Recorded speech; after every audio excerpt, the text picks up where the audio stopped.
Hi, I'm Mark. Welcome back to Foothill Paint and Fabrication. Well, we're up back on the hood for that 1950 Chevy truck, and we're in the home stretch, finally. We got the underside painted, sanded, and polished since I put runs in it. And now I've done a little work off camera where I put the brace back on that you've seen before, but now I've added a few more boards on here to hold up the front off of the rack so we can spray up underneath there and get the lips. So let's jump in here close, we'll take a look at it. And then we're going to move over, get some masking done, see if my buddy Dave will help me flip it over once we're done with that. Then we start prepping the top, and then we spray some color and clear and get this thing knocked out.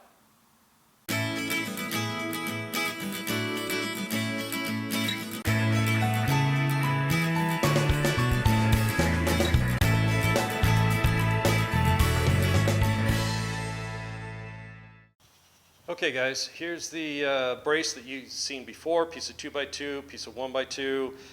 Got it bolted right to where the hinges attach. And then the new pieces on here will be this piece of 2x2 right here. I cut it to match the angle, and then I notched it out right here to slip up underneath that lip.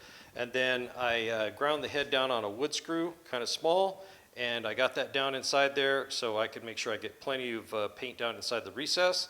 And then once that was attached, then I put a piece of 1x2 on both sides, screw that here, there, and then I attached a piece of 1x2 right here, and that's right where the rack is going to sit, and it'll sit back there as well. So it'll be nice and firm, and it may seem like a lot of work, but you know, it took me longer to figure it out than to actually do it. And then because if I'm not holding the hood properly, I'm going to be in an awkward position while I'm spraying, or later when we're color sanding and polishing this thing, it may start moving around on me and I may drop it or something that scratch the inside of that hood, and that's the last thing I want to do. So it's well worth the effort to make sure your panels are held in such a way where you can work on them comfortably. All right, let's get over and get this thing masked up, and then we'll figure out how to get this thing flipped over, see if Dave will come over and help us. Okay, I got a head start on masking. These boards are really dirty, so I went ahead and wrapped them. I don't want any dog hair, dirt, or splinter blowing off and ending up floating onto the top. So those are all wrapped up real nice. And then I went ahead and got all the holes, and then I did where the center strip goes through, and then also there's a gap in between where these two pieces meet, so clear and blue could blow through there. So I went ahead and sealed that up. And I was really careful around here because the gap underneath there I can't seal, so I sealed this up really tight and put some tape on both sides. We got the hood flutter kit right here sealing it, so I wanted to make sure I got some tape on both sides, make sure nothing blew out of there. And then on the edge here you can see, now this is single thickness sheet metal along here, so there's really nothing to break where the top color hits the underside color. So what I did, there's a little lip right here, and then it stops. So what I did a fakie all the way around here, the same distance all the way around. And so what I'll do is I'll scuff that. We'll scuff this right here, and then when I'm painting the top side, I'll just reach up underneath there with some clear, and I'll just clear that. And so when we peel this tape off, it'll look like kind of like the sheet metal's been over. Now, I could try to just get it right to the edge, but I don't like that idea. I'm more concerned about the top side looking good, not the underside. So this will be fine. When the hood's up, they're both going to be blue. You'll just see a very faint line right along there, and it should look fine. That's my solution.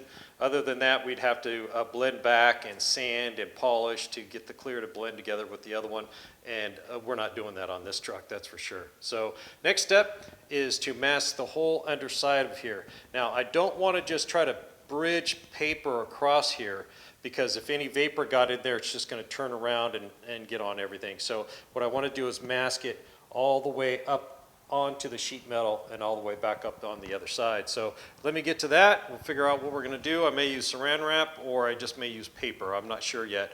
So I may grab some saran wrap and see if it wants to stick to that polished clear or not. So let me check that out, and I'll bring you right back.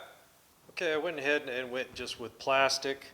The saran wrap, I didn't have enough to cover the whole thing, so I didn't even try. And this covers a large area really quickly.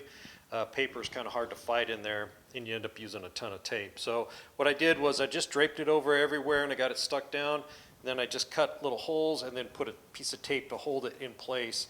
And then along this edge, I let it drape, and you guys can, I don't know if you can see, just took a Sharpie and Sharpied where I wanted to cut, and then just a pair of scissors and cut it. It's that easy. So I've already got this side taped down, so we're really good there. And then I'll just go ahead and make sure it's attached everywhere so it doesn't blow around when I'm spraying. Otherwise, when it blows around, it ends up kicking dust up, and that's not what you want to do. So you want to make sure that's laying flat. Same goes with paper on when you're masking a car. Make sure all the little flaps and all the creases are taped shut, because you don't want air flowing in there and popping back out and carrying dust or dirt with it. So I'm going to go around the whole edge here. I got to back mask it from the underside, and then stick it to the plastic. But I'll take the Sharpie and I'll mark my line, cut it so it's all ready to go, and then we'll just start sticking it on there. So I'll bring it back when that's all done. It's kind of boring work, but it'll take me probably 30 minutes to get all the way around this thing. So let me bust that out, and we'll bring you right back. Okay, guys, got it all masked up. You see down the edge here where I use the Sharpie just to mark the plastic and cut it real quick, so it's I got a nice good line. It's easier than trying to stick it and then cut it later so you're ready to go. But I've got it all sealed up, I think, and I got it tabbed down in here inside so it doesn't fall down once we flip it over. And Dave showed up, so we're going to go ahead and get this thing flipped over right now. Okay, guys, we got it flipped over. Dave just happened to stop by. He was getting some gas for his tractor, and saw the shop open, so he stopped by. So we flipped this over, and it's pretty much ready to go. I went ahead and blew it off really well, and then I scuffed underneath where we had that blue that's going to be sprayed with the top side that we sprayed with the underside. So that's scuffed really well. I should have done that before I flipped it over. Actually, I was on my hands and knees crawling underneath there, make sure it's scuffed really well. But it's scuffed, blown off. It's really good. The masking is holding underneath, the plastic, everything's working out really good underneath there. I went ahead and resanded the whole top twice with some 600 dry, just to make sure there was nothing on here, and just to, you know, feel better about how it's sanded. And then also some of the blue wrapped around when we were spraying underneath. So I went ahead and spray that. There's a little hint of it here and there, but it's all resanded really nicely. I'm really feeling really good about this. I just killed a couple of gnats in the shop, so hopefully that's the end of those. And all in all, it's looking really good. It's going to be a good day today. It's supposed to get to probably 70 degrees maybe, hopefully. So we're going to get the base coat on it. We're going to let it flash off really long, let the temperature come up outside. Then we're going to mix up some clear and get 3 coats of clear on this thing. Okay, it's tacked off twice. You guys know I keep harping on you about tacking stuff off, but trust me, it does make a difference. So it's tacked off really well.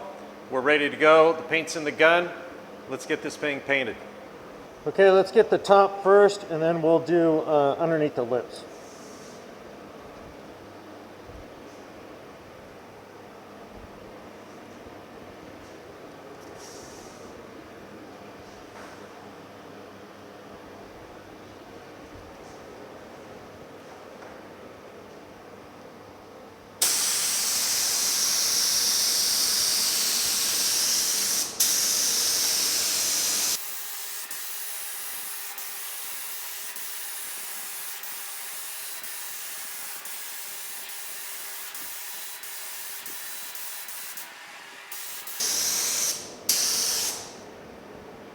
If I see any uneven spots, I'll go ahead and hit them now.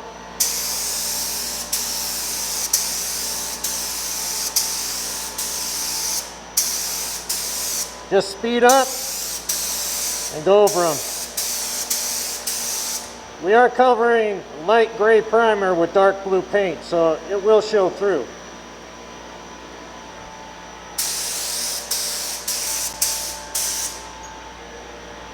Doesn't have to be perfect. This is your first coat.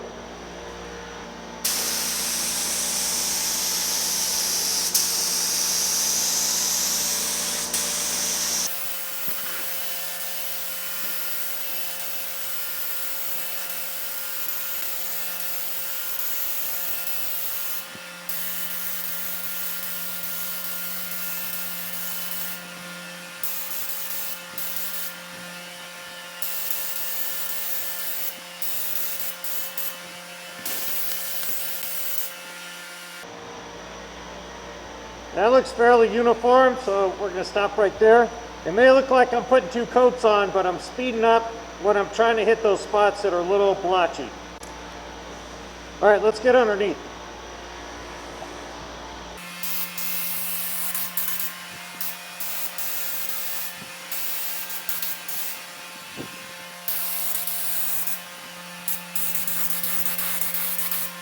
Okay, let the air clear a little bit. I'm gonna bring you in close and show you what the first coat looks like up close. Okay, let's take a look at it. It was a little dry on top there, probably could hit a little harder, but you can tell it's not perfect. It's blotchy, it's uneven. I should say uneven, not blotchy. But all in all, it's a good first color to go over that gray. So we've got it all covered all the way around. Show you the top there. You can see a couple little lines in there. That's on me. It's not the end of the world. The gray showing through. We're gonna get that covered up. Should be no problem. We're gonna talk about control coats. A couple of you guys asked me about the control coat, so we'll talk about that a little later once we get to that step. We're gonna let this flash off all the way, and then we're gonna get the second coat on it. Should get full coverage at that time, and then we'll get a control coat on it. So let's let this flash off real good, and then I'll bring you back. Okay, so it's flashed off all the way. We're gonna go ahead and get a second coat on it, and then we'll take a look at it and see how much paint we got left, and then we'll get a control coat on it. So let me grab the gun, we'll get the second coat on it. I've got the GoPro up high, so hopefully you guys can see a little bit better what's going on.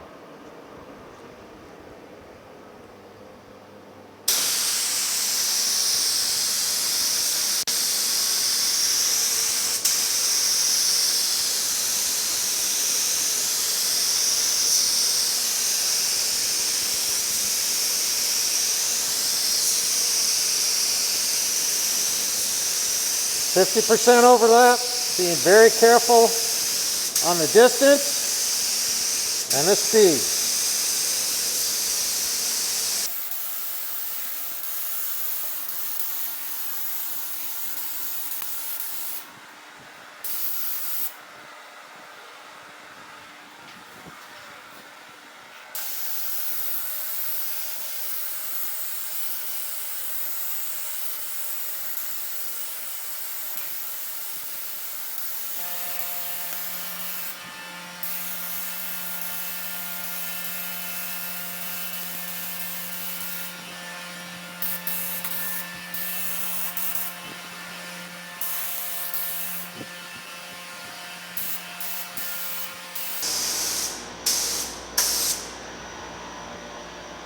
Okay guys, we got the second coat on it, and now we're gonna be putting a control coat on it. If you need 3 coats, you need 3 coats. You spray your base coat to hide till you get uniform color. Now you don't want to put 5, 6 coats on there. That's way too much film thickness, and it's way expensive too. So you want to make sure that you get nice uniform color. Now we are spraying over a light gray like I mentioned before. If you can tint your sealer or your primer closer to your color, that's ideal, really. But you want it a little bit different color. You don't want it exact because it's very hard to tell where you've been and what's going on. So with a control coat, what we'll do is we're gonna, and this is the way I do it. Everybody does it differently, but I'll back away from the panel and I'll speed up. I'll kind of fog it on there. I'll kind of go over it nice and slow, back and forth. Now I don't creep across it. You'll see my hand moving faster than normal, but what I'm doing is kind of like a third overlap, and I'll just kind of fog it on and move and keep moving. So there's actually more material covering in more of a fog than you're really trying to lay it down heavy. So if you get blotchiness while you're putting your first coat on and you can't get it out with your second coat, and then you get a control coat on and it fixes it, great. But if it doesn't fix it, then you guys should just stop and don't keep piling on the material. Let the thing dry 2 or 3 days, resand the whole thing, whatever the instructions say for resand, and then tack it off and try again. Figure out what went wrong and try to go at it again, because there's nothing worse. Putting clear on uneven paint, base coat, is not gonna fix it. It just makes it look worse. So don't waste the clear, don't waste your time, don't build more film thickness. If it's not working out, stop. If you can fix it in the booth right then and there, great. If you can't, just stop, let it dry, sand it, and try it again another day. So the control coat, you can do it multiple different ways. There's a lot of guys out there to teach it. I encourage you to look it up. But for me, what works best is backing my gun away and just kind of moving it, and you'll see the way I do it. Now, some guys actually put more reducer in the color and then do it that way. Some guys adjust their guns and do it that way. This is the way that works for me, and that's the way I'm going to do it. Now, I don't let the second coat flash off all the way. I kind of wait till it's about half flashed off, and then I put the control coat on it. So it's still kind of open because we're not putting really wet paint down on it. So I don't want a bunch of dry spray, so I want to get after it before that second coat actually starts to set up all the way. So let me grab the gun and quit talking before it does set up too far, and we'll get a control coat on this thing.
Okay, that's it. We're gonna let it flash off really well. I'm gonna go eat lunch. We'll come back, we'll get some clear on this thing. Okay guys, the clear we're using today, the same clear I've used on this whole truck, is TC 755. It's a Martin Senior Napa brand. Now this clear is designed to be in a booth with a heated booth. So when it flashes off, then you crank up the heat and let it cook for 30, 45 minutes, whatever it calls for. And then basically as soon as it cools down, you can wet sand it and polish it and deliver the car. So this is kind of a production clear on that case, and the way this is designed is you put one coat on and you go right back at it. As soon as you're done, you don't wait in between. The reason I wait is, one, I don't have a booth that's heated. Two, I'm putting more than 2 coats on. I'm putting 3 coats on, or if you're gonna put 4 coats on. So I wait in between each coat and let it flash off really good. It's still open, it's still sticky, but a lot of the solvent is left. That way I can put another coat on and it's not gonna sag and run on me. Then I wait even longer between the second and third coat, and then I put that coat on, and that gives me plenty of clear, plenty to sand, plenty to polish, and it looks a little bit more show quality than just the very thin clears that you'll see on production cars today. So this is mixed up 2-1-1, 2 parts clear, 1 part hardener, 1 part reducer. And it works out well for me. It may not be a good clear for somebody just starting out, but I just park the parts out into the sun and I let the heat from the sun, you know, once it's flashed off and it's not, you know, if a bug lands on it, it's not going to hurt it, then I'll just park it out in the sun for a few days. You know, I'll just keep moving it out into the sun and let the sun do the job for me instead of a heated booth. So let me get this mixed up real quick, then we'll get it in the gun and get the respirator on and get some spraying done.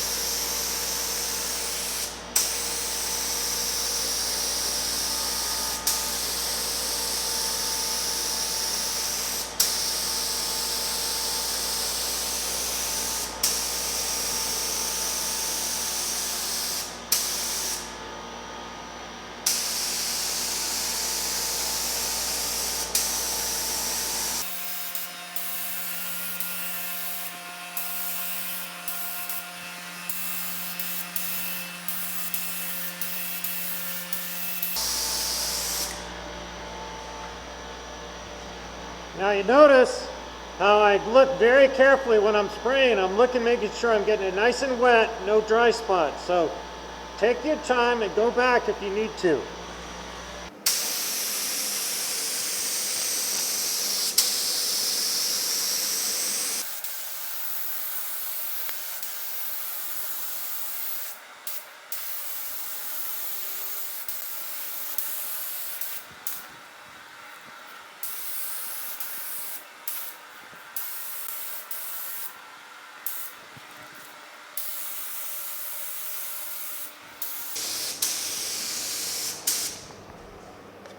All right, let me get underneath real quick. Get this lit. We don't have to worry about it later.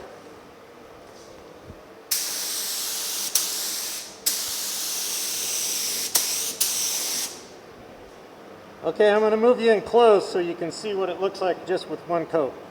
Okay, let me get some angles on it for you here.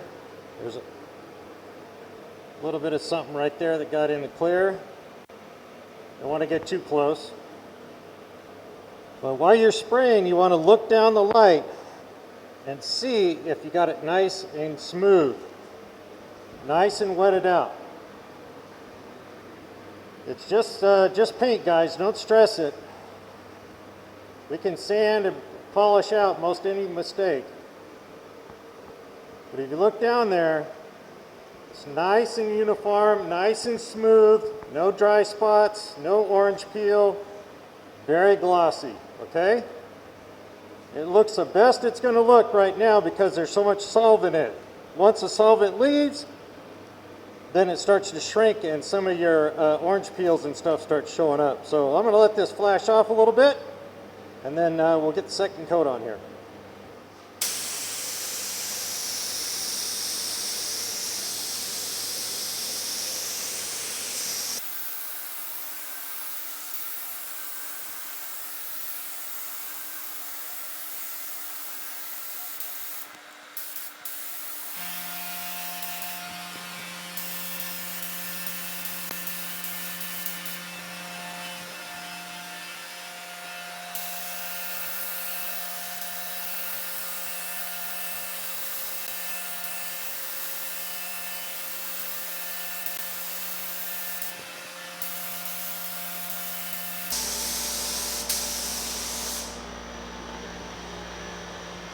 We're going to have to mix up just a little bit more for the third coat.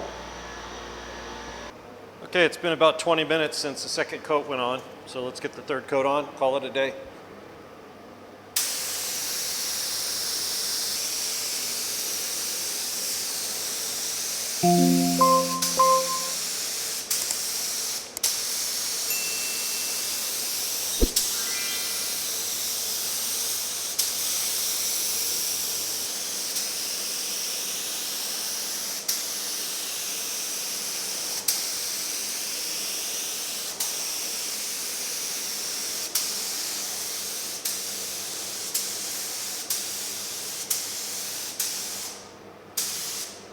Okay guys, it's been about an hour and 15 minutes since I finished spraying the third coat. Gun's clean, air's clear. It's still a little tacky. I can't put it out in the sun. I want to wait. A little breeze is blowing, so I don't want to risk it. But the clear laid down really flat. I don't know if you guys can tell. I don't want to get too close, but try to get down in there. There's some nubbins in there, and I think there's a little tiny bug that got just on the front on the very final coat, so that's no big deal. We'll sand him out real easy. But the clear laid down really nice. No runs as far as I can tell. All in all, it was a way better day than when we sprayed underneath, that's for sure. But let me let this dry a little bit longer. We'll roll it out in the sun and take a look at it, and then we'll wrap this one up. Okay, here it is. It's looking pretty good. I don't know if you guys can tell how flat that clear is laying down. Worked out pretty good, even though it's pretty cold today. Used to spraying this stuff in the summertime. Kind of got the groove for that summertime spraying it, so I really had to be patient with it being so cool today. But all in all, I think it came out really nice, really nice. Okay guys, that pretty much wraps up this video on getting the hood off that 1950 Chevy truck sprayed with some color and clear. Today went so much smoother than when we were spraying the underside, that's for sure. That was a bear. This was a lot easier, trust me. But I think all in all, the hood looks fantastic. All the repairs look great. The clear laid down nice and smooth. I don't think I have any runs to sand out. Fingers crossed on that. But all in all, I think it came out really well. We had a good day today. Thanks for joining me here at Foothill Paint and Fabrication. Don't forget to hit the like and subscribe button, and keep those comments coming and keep those questions coming. If you guys have a question, ask me. If I don't know, I'll just tell you I don't know. But between all of us, I'm sure we can figure it out and get your projects done as soon as possible and looking just as nice as they can. We'll see you on the next one.